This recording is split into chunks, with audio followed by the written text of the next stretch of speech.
Buenas tardes a todos, muchas gracias por venir. Mi nombre es José Antonio Zarza. Me sumo a los agradecimientos de Antonio al ayuntamiento que nos ha cedido el local, a la Junta Municipal de Distrito Centro concretamente y a la directora del centro, que por su amabilidad podemos estar aquí.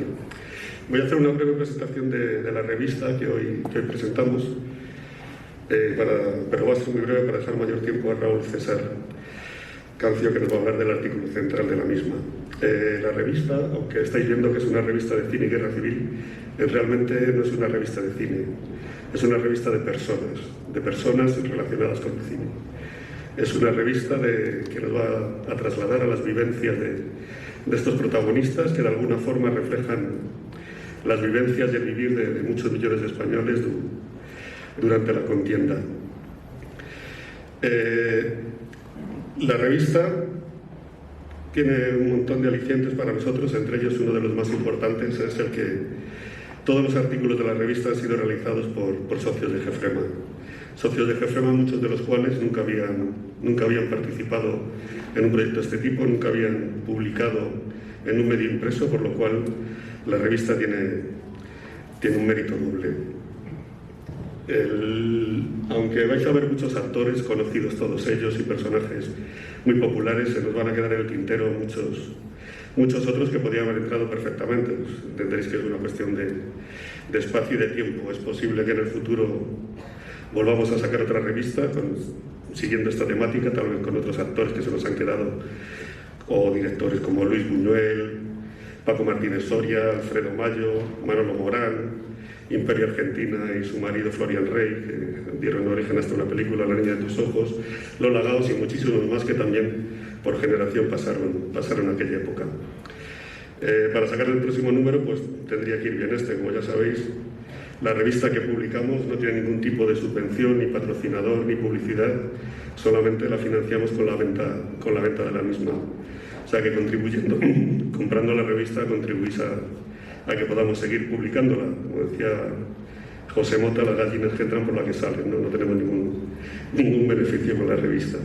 Quería agradecer también, sinceramente, a otros colaboradores de la revista que siempre permanecen en el anonimato y realizan una labor importantísima. Entre ellos, pues, Antonio Beas Pérez de Tudela, que es nuestro maquetador, la persona que le da la imagen a la revista que veis. Javier Casasola Muga, que no sé si ha venido, que es la persona encargada de coordinar todas las tareas de impresión y que siempre le tenemos al borde de los nervios porque siempre llegamos tarde. Miguel Ángel Ramírez Carrasco, que se ha unido en este último número y aporta su experiencia en este tipo de publicaciones que él ya conoce hace tiempo. Y Fernando López Monterrubio. Fernando López Monterrubio realiza una labor importantísima. Es el que hace todas las correcciones ortográficas, gramaticales, sintácticas y de estilo de la revista. Es un trabajo ahí oscuro, pero muy pesado y muy necesario para la revista. Bueno, cuando empecéis a leer la revista seguramente os surjan muchas preguntas, que a todos nos van a surgir. Por lo menos a mí, cuando empecé a leerla, hubo muchas preguntas que me sorprendieron de todos estos personajes, ¿no? Por ejemplo, el actor, es que no veo bien aquí, lo tendré que leer en la pantalla, el actor que se apuntó como voluntario al Tercio Montejurra, seguramente nadie sabéis lo que es y cuando leéis la revista os sorprenderéis. Otro popular actor también muy conocido que se bañaba en la piscina del propio Juan March, del palacete de Juan March, utilizando su carnet de las Juventudes Socialistas Unificadas. El actor de fama internacional, hijo del coronel Casado, aunque esto tiene un poco de trampa. El aristócrata afiliado al partido de Azaña, que no pagaba sus cuotas y le echaba la culpa al mayordomo. Y bueno, hay un montón, tres hermanas marcadas por la muerte de un poeta en Granada. Hay un montón de preguntas y de sorpresas que seguramente cuando leéis la revista os van a llamar la atención porque vale mucho la pena. Son historias muy humanas y aparte unas cantidad de anécdotas importantes. Y no quería cerrar la presentación esta sin agradecer a los participantes, a los que han escrito los artículos. En primer lugar tenemos el artículo de Luis Escobar, que lo ha escrito Carmen Saccardín, no sé si está.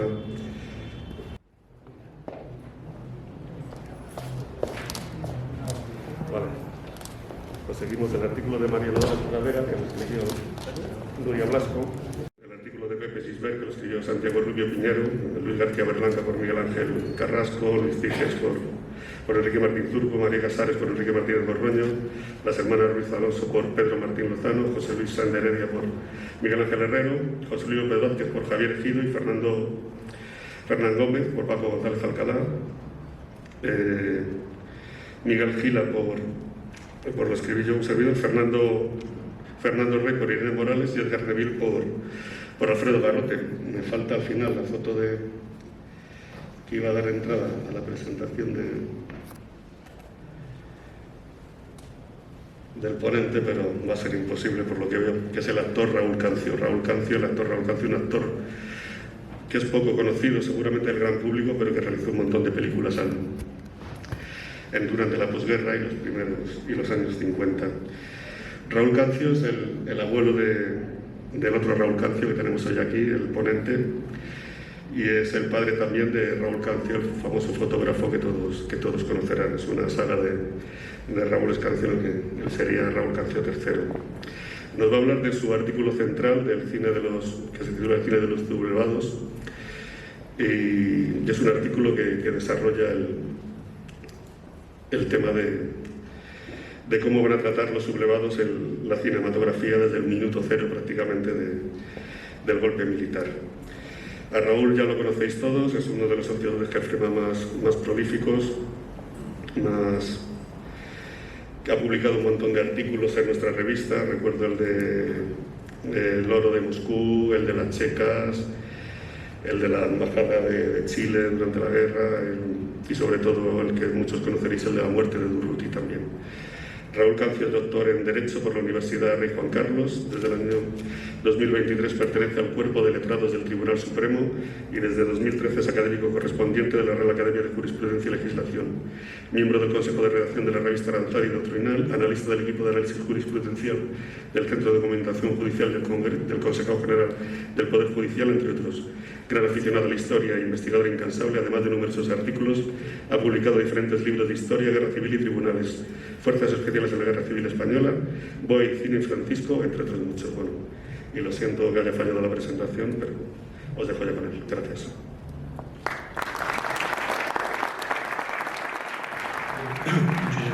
Muchas gracias a todos ustedes por su presencia.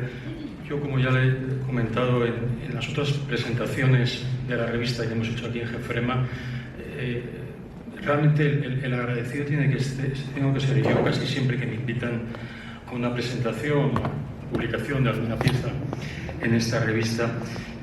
Sí, siempre lo estoy, como lo voy a estar en esta ocasión. Además me han dejado hablar de mi propia familia, por lo tanto el agradecimiento tiene que ser doble. Como ha comentado José Antonio a la hora de presentar el artículo central de esta revista,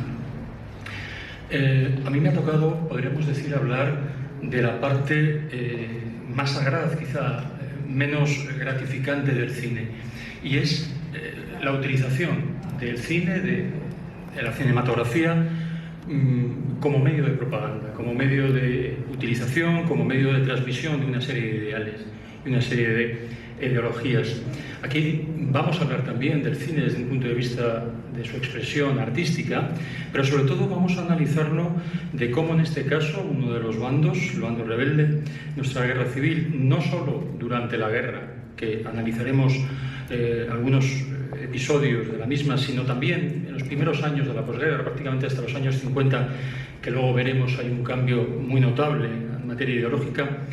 El cine es utilizado como un instrumento bélico más, posteriormente como un instrumento de dominio y de ideologización de la sociedad. Por eso decía que quizás sea la parte menos atractiva de la revista, puesto que pone de manifiesto el empleo torticero y en ocasiones falto de sensibilidad de un medio de comunicación, en este caso el cine. Hay una frase que ya por dicha está demasiado utilizada, pero que todos conocemos y es que la verdad probablemente sea la primera de las víctimas en cualquier conflicto. En la guerra civil ocurrió exactamente igual. Prácticamente desde el principio se vio que los medios de comunicación eran un instrumento extraordinario para propagar determinadas ideologías y hacer propaganda, hacer publicidad de los méritos propios. Ese control de la opinión y la fiscalización de los medios de comunicación tuvo su reflejo prácticamente al mes del inicio de la guerra. En agosto del 36, la Junta de Defensa Nacional ya dicta una orden por la cual se crea una provisional oficina de prensa y propaganda, encargada precisamente de ese menester, es decir, del control y de la depuración de los medios de comunicación, y entre ellos, lógicamente, también de las producciones cinematográficas que en ese momento existían. No obstante, hay que esperar hasta el año 37, a enero del 37, para encontrar un primer organismo de naturaleza estable, censor. Nos encontramos ya que la Secretaría General del Jefe de Estado, que dirigía el hermano del general Franco, Nicolás Franco, crea ya una delegación para prensa y propaganda, y les leo muy brevemente en la exposición de motivos de ese decreto. Dice que tiene la misión de dar a conocer mediante el empleo de la prensa diaria y demás medios de comunicación, entre los que está el cine, tanto en el extranjero como en toda España, el carácter del movimiento nacional, sus obras y posibilidades, y cuantas noticias exactas sirvan para oponerse a la calumniosa campaña que se hace por elementos rojos en el campo internacional. Lo dice la propia exposición de motivos de la disposición normativa. Lo que se busca es contrarrestar los efectos que puede tener la publicidad del bando contrario. Estas eran disposiciones o organismos que se encargaban fundamentalmente de un control genérico de los medios de comunicación. Prensa, radio, cine. Habrá que esperar a marzo de ese mismo año del 37 para encontrar ya una disposición que regule específicamente la censura en el ámbito cinematográfico. Aquí nos encontramos ya con la creación de las primeras juntas de censura cinematográfica.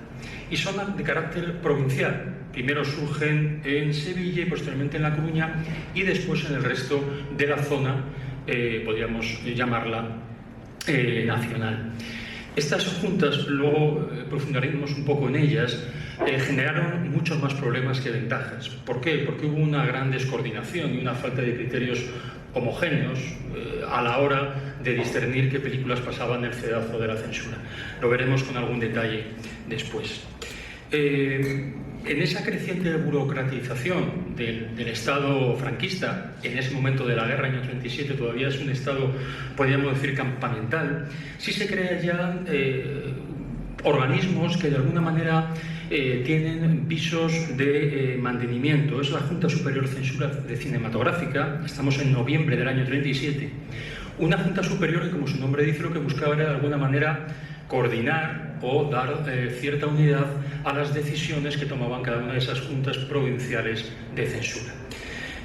La importancia que tiene tan temprano organismo, estamos hablando de finales del año 37, es que va a establecer básicamente las líneas maestras, los ejes axiales de funcionamiento de la censura en España durante los siguientes 40 años. De una parte, va a establecer quién son los que van a formar parte de esa censura. Es una especie de eje configurado por el ejército, el partido de la Falange y la Iglesia. Y junto a ello, ¿cuál va a ser la característica fundamental de la praxis censora? Es la más radical y absoluta orfandad desde un punto de vista del principio de legalidad. Es decir, incluso en una actividad ontológicamente abyecta como puede ser la censura cinematográfica, cultural, moral, si hay unas pautas de comportamiento, el artista, el creador, el autor puede conocer por dónde ir. Eso ha ocurrido en otros regímenes autoritarios. ¿Qué pasaba en España? Y insisto, se trasladó durante casi toda la dictadura, que no había pautas, no había unos criterios fijos. Nos podemos encontrar, como veremos luego en algunas imágenes que les voy a ofrecer, cómo películas eran admitidas en Sevilla, en la Junta Censora de la provincia de Sevilla, y sin embargo en Madrid eran estrenadas, o viceversa. Por lo tanto, la persona que se ponía a hacer una película o un libro, o escribir un artículo o unas fotografías, no sabía en cada momento, porque dependía, como decía la propia disposición, de las instrucciones que les dé la delegación del Estado para prensa y propaganda. Por lo tanto, era un criterio puramente jerárquico y de oportunidad. No había ninguna pauta más o menos enmarcable para conocer en qué momento yo sobrepasaba los límites censores. Un grado superior de sofisticación en la censura se genera a raíz precisamente de la muerte de Martínez Añido, la fusión de Orden Público e Interior y la creación del Ministerio de Gobernación. Abro aquí un paréntesis para invitarles en el artículo. Lógicamente en este tiempo no voy a extenderme más de lo necesario, pero en el artículo hay una serie de imágenes que, como siempre que entrego un artículo a Jefrema, en este caso José Antonio ha hecho un trabajo gráfico y de edición extraordinario. Precisamente hay una fotografía de Martínez Añido absolutamente extraordinaria y poco conocida que les va a interesar. Pues como lo decía, la creación del Ministerio de Gobernación supone un cambio radical, porque aquí ya se crea la jefatura del Servicio Nacional de Propaganda, colocándose a Dionisio Ridruejo al frente de ella. Estamos hablando de marzo de 1938, y la Comisión de Censura Cinematográfica. Este organismo, ya de una manera estable, va a tener un control de prácticamente la totalidad de la producción cinematográfica durante los años de la guerra, que se sirve además de otros organismos no menos importantes, no directamente relacionados con la censura, pero sí con los mecanismos para aplicar ese rigor censor. Fíjense, la Comisión Central de Administradores de Bienes Incautados al Estado, la Oficina de Investigación de Propaganda Anticomunista, la famosa Delegación de Estado para la Recuperación de Documentos, estas dos últimas dirigidas por Uribarri, o la Comisión de Incorporación Industrial. Todos estos organismos se pusieron al servicio del Departamento Nacional de Cinematografía, dirigido por García Viñolas. ¿Y qué hacían? Incautaban todas aquellas películas o aquel material cinematográfico, fílmico, que se encontraba en las zonas ocupadas. Después de eso, lo que se hacía era dar traslado a los equipos de visualización y se aplicaba la censura común. Estamos hablando de unas cantidades ingentes de material, a las cuales casi siempre había al frente de ellos un militar. En Barcelona, por ejemplo, la sede estaba en el Cine Paté de la Villa Laietana, y en Madrid en el Palacio de la Prensa, una vez que ya es ocupado a partir de 1939. En estos equipos surge además una figura muy curiosa, que son los llamados equipos de salas de cine. Estos equipos estaban formados por técnicos, militares, del propio partido Falange, que ¿qué es lo que hacían? Ponían en marcha las salas de proyección y además, y esto es muy importante porque otra vez se extendieron en el tiempo durante prácticamente toda la dictadura, crearon los protocolos para la asistencia a las proyecciones cinematográficas. Es decir, antes de cada película se proyectaba una imagen del caudillo, a continuación se ponía el himno nacional y se saludaba al brazo en alto. Esto prácticamente, aquí las personas que ya tienen una edad lo recordarán perfectamente cómo eran las proyecciones en todos los cines. Pues ese protocolo de proyección es creado por estos equipos denominados salas de cine. Les he dicho anteriormente las antinomias que se generaban por las juntas provinciales censoras. Aquí les voy a poner algunos ejemplos de algunas películas que llaman la atención esa falta de criterio censor a la hora de su examen. La primera de ellas es La Cruz y la Espada, de Estrella, de 1934, que por ejemplo fue autorizada por la Junta Censora de La Coruña y últimamente prohibida por la de Barcelona. Llama mucho la atención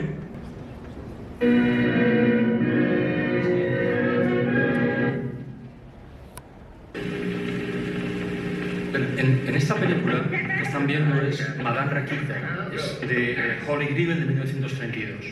Bueno, pues la Junta de Madrid consideró censurar en 1940 una escena de besos de dos de los protagonistas. Y sin embargo, el gabinete sevillano, 3 años antes, lo que censuró fue las zonas o las escenas de baile. Estas escenas de baile que aparecen fueron censuradas en Sevilla y sin embargo pasaron sin ningún problema por la Junta Censora de Madrid. A continuación veremos una escena de los besos que sin embargo esa sí fue aceptada por Sevilla.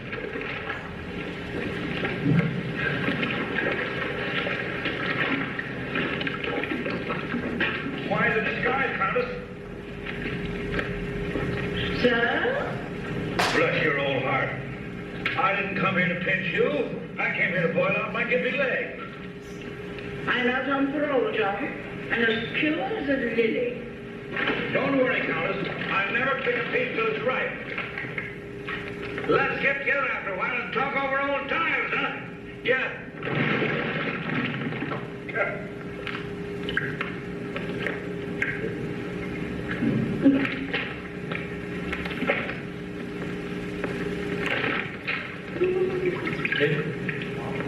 Paramos.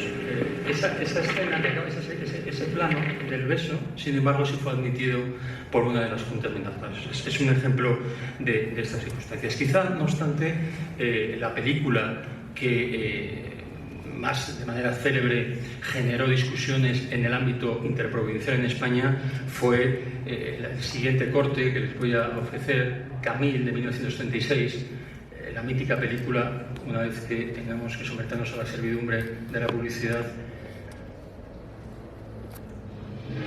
de Greta Garbo y Robert Taylor. Esta película es estrenada en Madrid el 3 de noviembre de 1939, en la Gran Vía, y sin embargo en Bilbao, en Logroño, en Pamplona y en Málaga es prohibida. Incluso el obispo de Pamplona, Olaechea Loizaga, amenaza con excomunión a quien vaya a verla, y en Málaga elementos de Acción Católica se destacan en la puerta de los cines de Málaga para tomar nota de los asistentes a la proyección.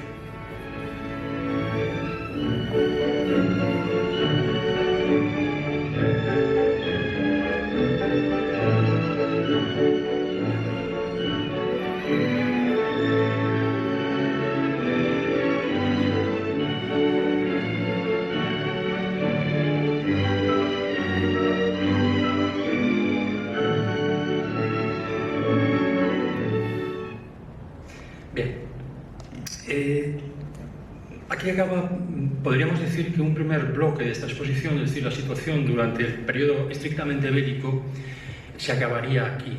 Lo que pasa es que ya durante la guerra y posteriormente, lo que denomina Cazorla las políticas de la victoria a través de la construcción de un nuevo Estado, se traslada también a la construcción de un nuevo Estado cinematográfico. Y por lo tanto va a tener una estrechísima relación, una vinculación, todo lo que ha pasado anteriormente, con la manera de funcionar. Y ahora es cuando uno se da cuenta de realmente cómo en otros países, si cualquiera echa la vista a nuestro entorno, podemos ver corrientes cinematográficas en Francia, Italia, Nouvelle Vogue, el neorrealismo, los Angry Men británicos o incluso la TV Generation en Estados Unidos, y sin embargo no es hasta muy avanzado a la década de los 50 y los 60 que en España no existían esas corrientes desde un punto de vista cinematográfico. ¿Por qué? Es un tema que desarrollé hace años en un libro que se llama Boe, Cine y Franquismo, donde se pone de manifiesto lo que intenta reflejarse es que el cine español, desde el año 39 prácticamente hasta los años finales 60-70, es un cine cuyas corrientes, podríamos decir artísticas o cinematográficas, están mediatizadas por la acción de la administración. La administración a través del BOE, a través de las disposiciones normativas, a través de la ideología en cada momento imperante o prevalente en el régimen. ¿Qué ocurre en el año 39 hasta el año 45? En el año 39-45, al socaire de cómo funcionaba, de cómo iba yendo la Segunda Guerra Mundial, en España la falange es predominante. El partido construido una vez acabada la guerra, la Falange Española Tradicionalista y de las Jons, genera un poder extraordinario, prácticamente omnímodo, y además el viento le viene de cola, puesto que en la Segunda Guerra Mundial las ideas, el sustrato ideológico de ese partido a través del nazismo y el fascismo hasta el año 42-43 se mantiene alto. Y eso va a tener una influencia extraordinaria en el cine español durante ese periodo. ¿Por qué?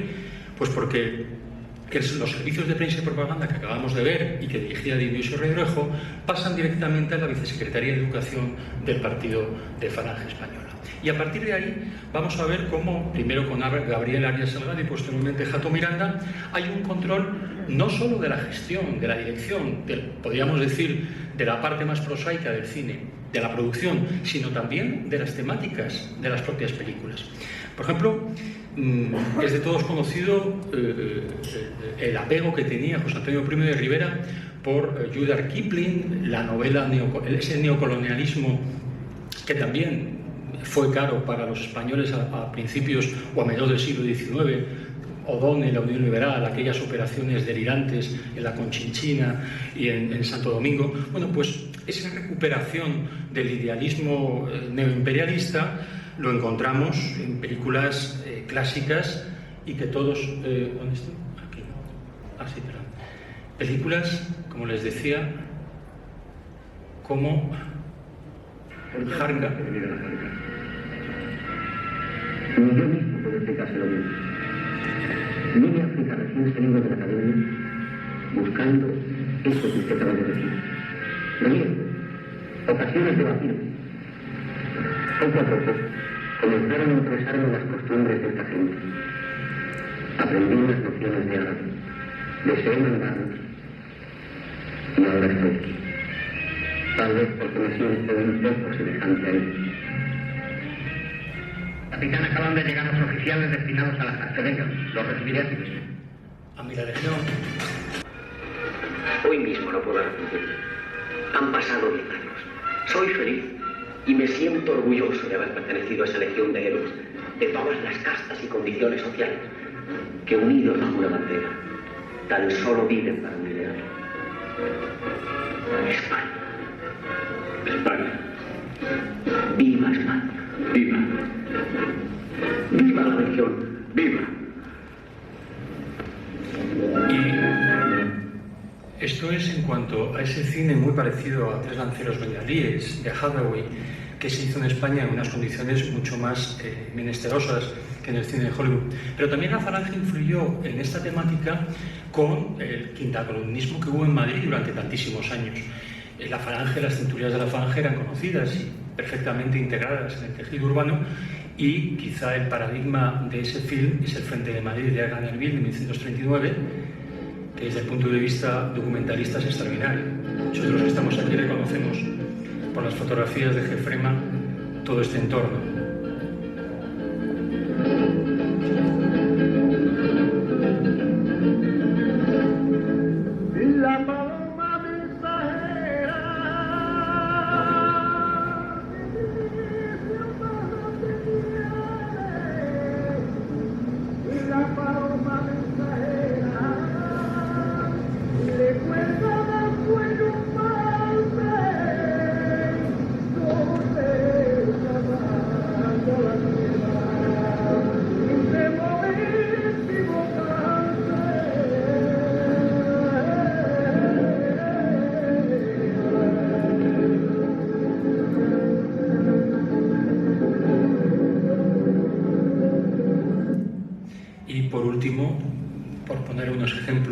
Esa tercera influencia es también la recuperación de la idealización del periodo de reconquista imperial, y ahí encontramos también películas auspiciadas al amparo de la influencia falangista como Eugenia de Montijo o El abanderado, películas clásicas donde se intenta recuperar esas esencias de la España imperial del siglo XV y XVI. Pero tenemos una fecha de caducidad para esta influencia tan poderosa del partido único en España en el cine, y es el Decreto Ley de 27 de julio de 1945. Fíjense que coincide exactamente con unos meses después de terminada la Segunda Guerra Mundial. La caída del eje, la caída de la ideología, en este caso del fascismo, supone un cambio radical en el funcionamiento del cine en nuestro país. Lo que antes estaba en la Vicesecretaría de Educación del Partido Falangista pasa ahora al Ministerio de Educación Nacional. Y hay un cambio radical en esa tendencia ideológica. Donde antes había vanguardia ideologizada de naturaleza fascista, ahora lo que hay es básicamente neocatolicismo y tradición. Y eso va a tener un reflejo clarísimo en el cine que se hace en España. Quizá el ejemplo paradigmático, y me detendré un poco más, es con una película donde se va... he dicho una película, es una película pero que en realidad son dos, y se va a poner de manifiesto cómo ese cambio es perfectamente ilustrativo con el contenido del cine. Estoy hablando, como todos habrán advertido, de Raza. Raza es una creación del propio general Franco a través del seudónimo de Eugenio Andrade, y que viene a ser una especie de autosuperación simbólica de las propias carencias familiares del propio dictador. De hecho, la familia de los Churruca, cuando abre la película, se ve claramente esa idealización de un pasado que quizá carecía. Tenemos aquí, este es el inicio. Sí. Y estas son las naves de Roger de Laudia, el gran almirante de Aragón, a cuyas órdenes brilló como nunca la célebre ballestería catalana. De él son aquellas arrogantes palabras dirigidas al rey de Francia. En Hinao, galera, ni siquiera pez, podría asomarse a la mar que no llevase clavado en su cola el escudo de Aragón. Este es Roger de Flor, el célebre caudillo de los almogávares que paseó. Bien, aquí se está reivindicando un pasado, como digo, de los almogávares, nada menos. Lo gracioso de esta película de raza es que hay una raza del año 42 y hay una película estrenada en el año 50 que es El espíritu de la raza. Y a continuación veremos cómo esa duplicidad de films nos va a dar una idea de lo que ocurrió en esos años en España. La película fue absolutamente, se volcó el régimen como podía ser de otra manera, teniendo en cuenta quién estaba detrás de la misma.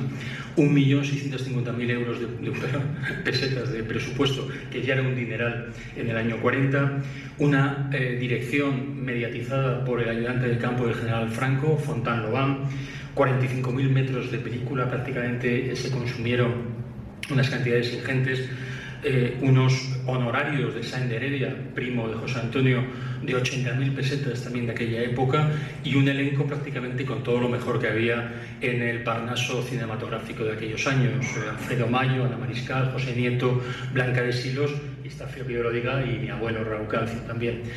Pero lo más importante es que después de un estreno apoteósico, el 3 de enero del 42, perdón, el 5 de enero de 1942 en la Gran Vía, en el Palacio de la Música, 8 años después, en el año 50, también en el mismo cine, se estrena El espíritu de una raza. Y se estrena con el argumento de que había que reconstruir o resincronizar técnicamente diálogos. Bueno, se lleva la película a los estudios de la Metro Goldwyn Mayer que había en Barcelona y que dirigía el propio Pepe Nieto, y allí se hace la operación, en principio puramente quirúrgica, de cambio de algunos diálogos. Lo que llama la atención es que esa inocua modificación del film supuso también la destrucción de todas las copias de raza de 1942. No quedó ni una sola copia de aquella película, por lo tanto, esa labor de contraste no se podría agradecer. Sin embargo, en el año 93, la Filmoteca Española encuentra un rollo de esta película, una raya en muy mal estado. Voy a poner una versión del 42 primero. 10.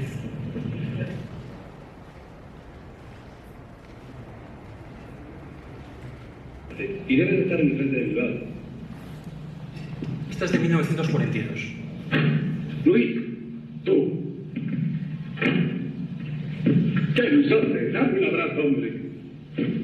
No me mires con esa cara, que no soy ningún fantasma. Pero si es que todo el mundo cree lo mismo. Claro, incluso los rojos. Pero Dios es grande. Y para matarme a mí, hacen falta por lo visto máquinas especiales. Ya te contaré todo. ¿Qué sabes de Isabel? ¿Y los muchachos? Casi nada. Cada vez las noticias son más escasas y vagas, como si la providencia quisiera ir preparándome para una separación que me llene. Vamos. ¿Ese es el optimismo que corresponde a los que luchan en este lado? He hecho algo más que dudar, José.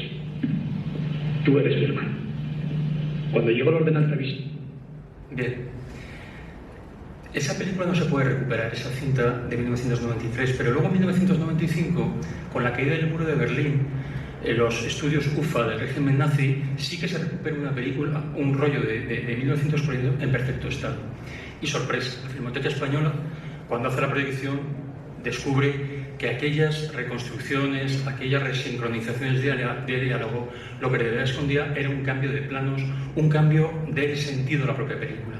Si de 1942 suponía la glorificación del partido falangista y la idealización de esa ideología del régimen fascista y nazi, con abundantes saludos al estilo romano, etc., en la película de 1950 se enfatiza, se subraya la intervención de la Iglesia, los valores familiares, se deja a un lado ya la cuestión del parlamentarismo, la crítica a los partidos, y lo que se busca es un enemigo. Aparece espíritu de raza ya como el mascarón de prueba contra el nuevo enemigo que surge a partir de 1945, que es el comunismo. Ya no estamos hablando de vanguardias fascistantes, no, ahora estamos hablando ya de otra cuestión. Estamos hablando ya de que el enemigo es el comunismo ruso, y por lo tanto España se constituye como punta de lanza en defensa del catolicismo y de la cristiandad de Occidente. Es un ejemplo claro del auge y caída del falangismo en materia cinematográfica, que llegó al punto de tener que modificar una película prácticamente al completo. Dice uno de los capítulos del artículo de la revista que muerto el nacionalsindicalismo, viva el nacionalcatolicismo. Y efectivamente, a partir de ese momento, toda la vida española se sacraliza. Todo en el nodo, en las películas, en la vida común, en la educación, en la vida diaria en las ciudades, está teñido por la Iglesia, ya sean a través de adoraciones a la Virgen, a través de la educación, de la intervención de la Iglesia en la educación, de las procesiones, de las fiestas de Borán, etcétera, etcétera. Y eso tiene un reflejo incluso en la propia denominación de la Junta de Censora, que se llama ahora de Orientación Cinematográfica, creada en 1946. Esa orientación tiene mucho de espiritualidad también, no solo de pura burocratización. Hay un detalle muy significativo a este respecto. De los componentes de esa Junta Superior de Orientación Cinematográfica, el único que se le reconocía veto a las decisiones de la Junta con respecto a alguna película era el elemento eclesiástico que configuraba por encima del ejército, del partido y de la administración pública. Otro reflejo es que apenas durante todo este periodo, hasta los años 50, apenas hay censura por motivos ideológicos, que ya había ocurrido anteriormente. Ahora ya no. Realmente lo que se ahora es una búsqueda, es una limitación, una cercenación de la moral sexual. Todo aquello que podía suponer un desliz, un tipo de visión psicalíptica de la película, era censurado. ¿Y por qué? Porque los autores, los realizadores sabían perfectamente que el tema ideológico era un terreno baldío. De hecho, y ya para ir terminando, únicamente 2 películas sufrieron una censura radical desde el punto de vista ideológico. Más allá del tema sexual, que hay centenares de ejemplos, sobre todo películas norteamericanas. Ustedes recordarán cuando en vez de parejas se decían que eran hermanos, con lo cual además tiene unos efectos absolutamente dantescos, porque se besaban entre hermanos, era un delirio. Ingrid Bergman, realmente asombroso. El páramo ideológico en España era, en aquellos años, de tal magnitud que únicamente dos películas sufren, además por circunstancias muy diferentes, el látigo de la censura. La primera de ellas es El Crucero Baleares. El Crucero Baleares es una película mítica. También fue mítico el hecho real que prácticamente ocurrió 2 años antes de la realización de la película. En el año 6 de marzo del 38, el hundimiento y uno de los desastres marítimos, desde luego, más importantes de toda la guerra, con 768 hombres ahogados en el Cabo de Palos. Bueno, ese desastre era un caramelo para la propaganda franquista de después de la guerra, en el sentido de poner de manifiesto la bizarría de la marinería española, o nacional, mejor dicho, en frente de la marinería republicana. Y así se hizo prácticamente, se autorizó el film, tuvo también un apoyo como raza con unos medios extraordinarios, se utilizaron maquetas valoradas en 25.000 pesetas de aquella época, se utilizaron también buques que eran de la misma clase que el Baleares, como fue el Canarias, medios en Ferrol, medios en Alicante, en Cartagena. No hubo límite a la realización de la película. El Sábado de Gloria de 1941, nada menos, se anuncia su estreno en el cine, 2 cines, en el Cine de Palma de Mallorca y en el Cine Avenida de Madrid. Sin embargo, estamos hablando del Sábado Santo. El Jueves Santo hay un pase de la película en el cuartel general de la Armada, allí mismo, en Madrid, cerca de Cibeles. Y inmediatamente el almirante jefe de Estado Mayor dirige un oficio al director general de Seguridad, Escrivá de Romaní, diciéndole que retiren la película inmediatamente de todos los cines, de manera súbita. Después de haber pasado todos los controles y todas las licencias de las juntas censoras. Escuetamente se hace una nota diciéndole que la película calificaba la obra como contraria a los intereses nacionales. ¿Qué hay detrás de esto? Parece ser que por parte del director se reflejó una marinería demasiado o quizá excesivamente trivial, aristocrática, lejos de las precariedades que había en España en aquellos momentos, y desde el punto de vista de las autoridades militares de la Armada creyeron que eso era muy negativo para el sentir del público, que veía pues prácticamente como unos señoritos, sirve la expresión, a aquellos oficiales de la Armada. El caso es que fue absolutamente imposible su visión, y es más, el 21 de diciembre del 48 es notificada la resolución definitiva de prohibición de explotación de la película del crucero Baleares. La Filmoteca, otra vez en una labor extraordinaria, volvió a recuperar el film, permitiéndonos ver el contenido de la misma. La segunda película es una película de culto, mítica, y es Rojo y Negro, de Carlos Arévalo, de 1942. El contenido de la película ya lo conocen. Ismael Merlo es un joven falangista, Ismael Merlo, un comunista que se enamora de la bellísima Conchita Montenegro, que interpreta a una joven falangista, y esa relación genera una serie pues, de tensiones entre las familias, entre la situación política. Estamos hablando del Madrid de 1938-37, por lo tanto, una situación de extraordinaria presión. Ella es una quinta columnista. La película, al margen de su contenido lógico, es absolutamente extraordinaria desde el punto de vista técnico y como avance. Se utiliza la elipsis, hay unas escenas precisamente reproduciendo donde estuvimos hace unos años reunidos, si recuerdan, en la Checa de Fomento. Bueno, se reproduce, pero con una visión de colmena, viendo realmente la presión y la existencia tomando prestado lo que son las líneas del existencialismo alemán de los años 30 y 20. Es una película, insisto, extraordinaria. Pero ¿qué ocurre? La utilización del travelling se calificó como no apta para menores, y se estrena el 25 de mayo de 1942 con la presencia de toda la jerarquía de la Falange, porque era una película directamente imbuida por el ideario falangista. ¿Qué ocurre? Desaparece de los carteles prácticamente en una semana, de una manera también radical, súbita. Estamos en el año 42. ¿Cómo es posible, con todo el aparato falangista detrás, reflejando una serie de ideales, en principio, que parecía que se acercaban a lo que representaba el partido falangista? Bueno, quizá la respuesta haya que tenerla, en primer lugar, por los vientos que empezaban a llegar de la Segunda Guerra Mundial. En el año 42 ya se sabe que la cuestión empieza a ser problemática, y el régimen de Franco, siempre práctico, empieza a alejarse de aquello que pueda ser perjudicial para sus intereses. La película proponía que un comunista íntegro se enamoraba de una falangista. Aquellas cosas no estaban bien vistas en aquel momento. La mujer, se le da un rol a Conchita Montenegro que no era el rol de la mujer, no era Eugenia de Montijo, no era la abanderada, no eran las mujeres que quería el régimen para ese año. Era una mujer moderna, era una mujer muy atractiva, era una mujer liberada, dentro de lo que se puede estar liberada en el año 42, pero no era el rol, no era el perfil femenino que quería el régimen. Hay veladas críticas al capitalismo, lógicamente, si una película falangista es una película revolucionaria. Tampoco eso le hacía mucha gracia al régimen. Y desde luego al final de la película, no les quiero hacer ningún spoiler a que no la haya visto, pero hay un cierto elíptico rechazo a la pena de muerte. Entonces, aquello fue absolutamente insoportable para el régimen, y una película que tenía detrás a Dionisio Ridruejo y a todos los jerarcas nazis fue retirada de los carteles de manera, como digo, inopinada. 50 años después, en unos locales de Fernando el Santo, Filmoteca Española vuelve a encontrar un rollo de esa película absolutamente invisible, y afortunadamente ahora está disponible en Flixolay, y insisto, yo la recomiendo porque es una verdadera obra maestra.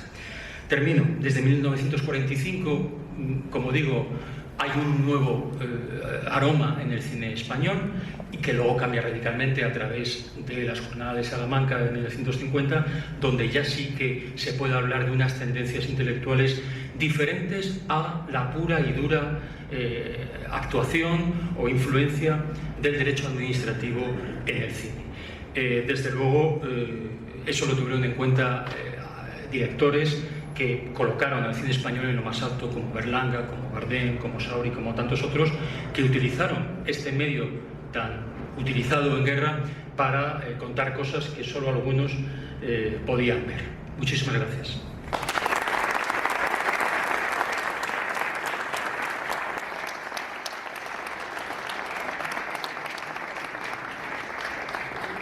Da tiempo para alguna pregunta, si hay alguna pregunta. Bueno, sí. Adelante, Chuse.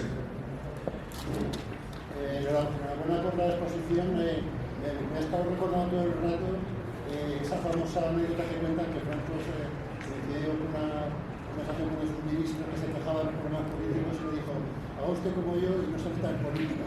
Porque efectivamente Franco no era político de ninguna de estas opciones, sino que se valía de le convenía durante la Segunda Guerra Mundial simpatizar con los italianos fascistas, pues apoyaba a los falangistas.